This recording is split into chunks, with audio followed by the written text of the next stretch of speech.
그 애가 법정에서 하는 말이 어머니, 제가 간병하느라 얼마나 힘들었는데요. 그 정도 받을 자격 있잖아요. 그러더라고요.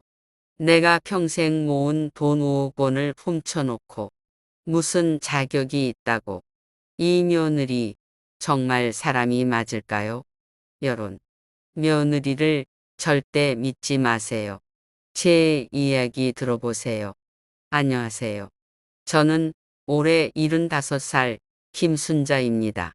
오늘 제가 여러분께 들려드릴 이야기는 제가 평생 믿었던 며느리에게 당한 충격적인 배신입니다. 지금부터 3개월 전으로 돌아가 보겠습니다. 올해 봄이었어요. 남편이 암 투병 끝에 세상을 떠났습니다. 70평생 성실하게 살아온 사람이었죠. 우리 부부가 평생 모은 재산은 아파트 한 채와 예금 3억 원. 많지는 않지만 자식들에게 물려주려고 악착같이 모은 돈이었어요. 장례식장에서 장남 며느리가 제 손을 꼭 잡더니 이렇게 말했어요. 어머니, 아버지 돌아가셔서 얼마나 슬프세요. 제가 곁에 있을게요. 걱정 마세요. 그때는 몰랐죠. 그 손길이 제 목을 조르는 손길인 줄은. 조문객들이 다들 그러더라고요. 며느리 복 받으셨네요. 요즘 같은 효부 흔치 않아요. 나도 그렇게 믿었어요. 정말 착한 며느리라고. 하지만 그건 가면이었습니다. 장례 치른 지 일주일 후였어요. 유산 정리하려고 법무사 사무실에 갔는데 그때 이상한 일이 벌어졌습니다. 법무사가 서류를 보더니 들어가신 남편분 계좌에서 돈이 사망 한 달 전에 전액 인출되었다고 그러더군요. 그 소리 듣는 순간 머리가 하얘지더라고요. 3억 원이 다 없어졌다는 거예요.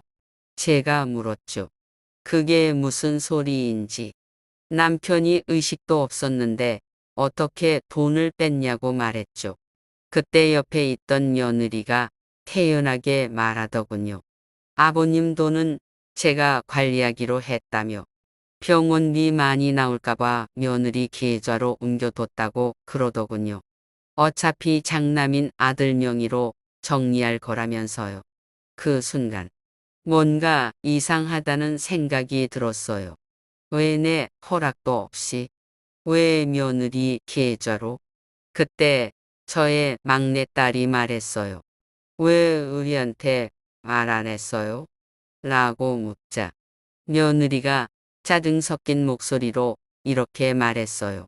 바쁘신 줄 알고 제가 알아서 한 건데 이래서 좋은 일 하기 힘들어요.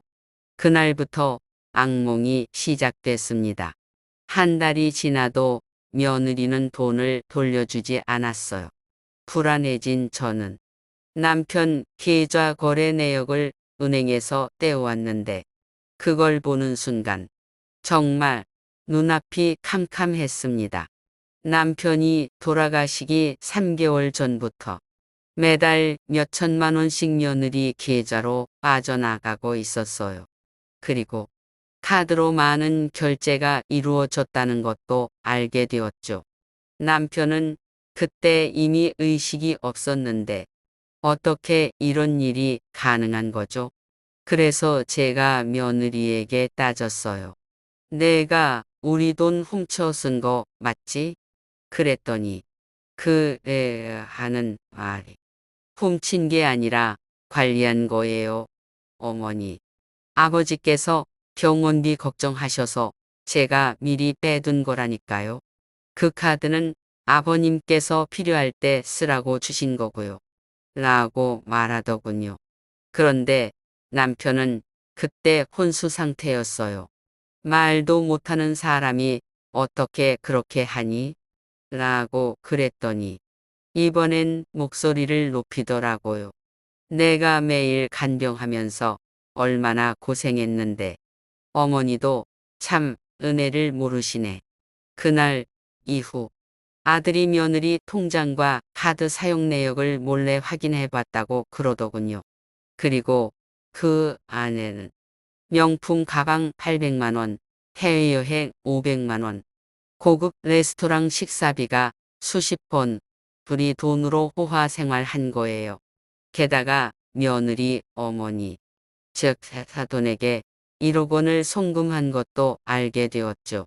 아들이 통장과 카드 내역 들고 며느리에게 물어봤는데 그 애가 뭐라고 했는지 아세요? 내가 아버님 간병하느라 얼마나 고생했는데 그 정도 보상받을 자격 있잖아. 간병한 게 고마운 일이긴 하지만 그게 남의 돈 훔쳐 쓸 이유가 되나요?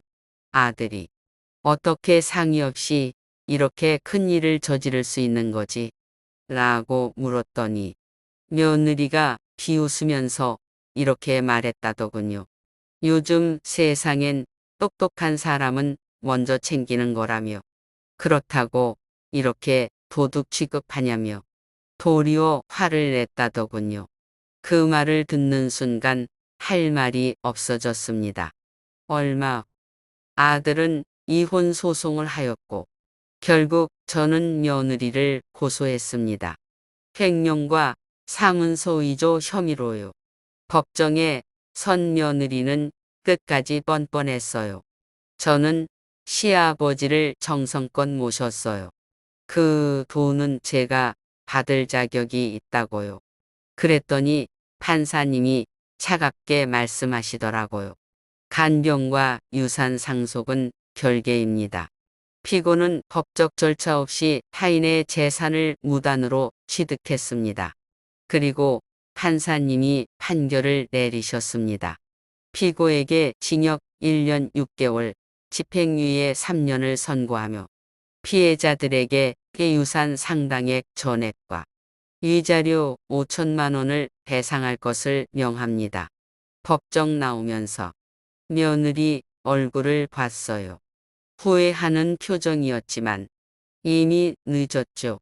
아들은 며느리와 이혼을 하게 되었고 저는 고향으로 내려와 마음의 안정을 찾으며 지내고 있습니다. 여러분, 제가 이 이야기를 하는 이유는 다른 분들은 저처럼 당하지 말라고 당부드리고 싶었습니다.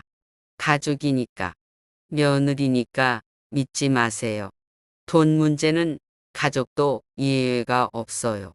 특히 노인 여러분, 통장은 절대 다른 사람에게 맡기지 마세요. 아무리 착해 보여도 돈 앞에서는 사람이 변합니다. 제가 평생 70년 살면서 깨달은 교훈이에요. 다행히 법은 저희 편이었습니다. 여러분도 억울한 일 당하시면 참지 마시고 꼭 법의 도움을 받으세요. 가족이라도 잘못한 건 잘못한 거예요. 제 이야기가 도움이 되셨다면 좋아요 눌러주시고 비슷한 경험 있으신 분들은 댓글로 나눠주세요. 우리 함께 이런 일 없도록 조심합시다. 긴 이야기 들어주셔서 감사합니다.